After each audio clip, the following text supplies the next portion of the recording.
Hürmetli vatandaşım, makalemizin, leksiyemizin devamını anlayacağız. Washington'dan sözlevatımız.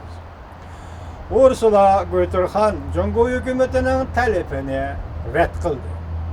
O mundaq görsetdi. Cumhur'un ayıpleşleri, uçuğu çıkan bir mənelik, men fakat bir muhbir kıldıgan işini kıldı. Ursula Götürhan'ım, Cuma günü birinci ayının birinci günü Cumhur'dan ayrılgandan keyin Cumhur Taşqi İşler Ministerligi yana ta'kidlab, terroristlarga yantayak bolgan kishilarni kechirmaymiz deb ko'rsatdi. Cumhur Taşqi İşler Ministerligining bayonotchisi Lukan mundaq ko'rsatdi. Cumhur qonun bo'yicha chet ellik muxbirlarning qonunli huquqini qo'llaydi. Lekin Cumhur hukumati va xalqi terroristlarga yan besish erkinligiga yo'l qo'ymaydi.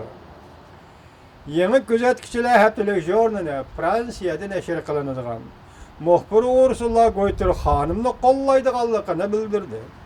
Bu jurnal bosh maqola e'lon qilib, muxbirimiz Ursula Götürhan'ımni chegaradan qo'g'lab chiqarish Cumhur Xalq Cumhuriyati bilan Fransiya Cumhuriyati o'rtasidagi intayin zo'r voqea deb ko'rsatdi. Fransiyaning aloqador amaldorlari Cumhur doiralaridan buyruqni qaytirib elishni talab qildi. Yevropa İttifaqı Cumhur'ning qarorini tanqidlab, muxbir Ursula Götürhan'ımni qo'llaydiganligini bildirib, matbuot barliq erkin jamiyatning asosiy va prinsipidir deb ko'rsatdi.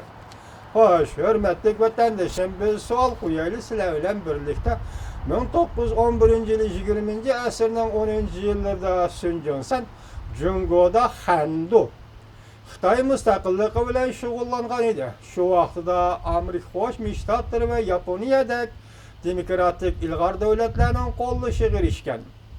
Sinjonsanning Xitoy mustaqillik harakati qo'llashga erishgan.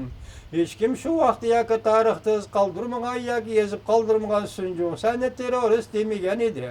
Sinjonsani zo'ravon demagan edi. Xo'sh, yana qaytib kelaylik. 40-yillarda 20-asrning 40-yillarda Mao Zedong yana shundaqla Handu Xitoy mustaqilligi bilan shug'ullangan.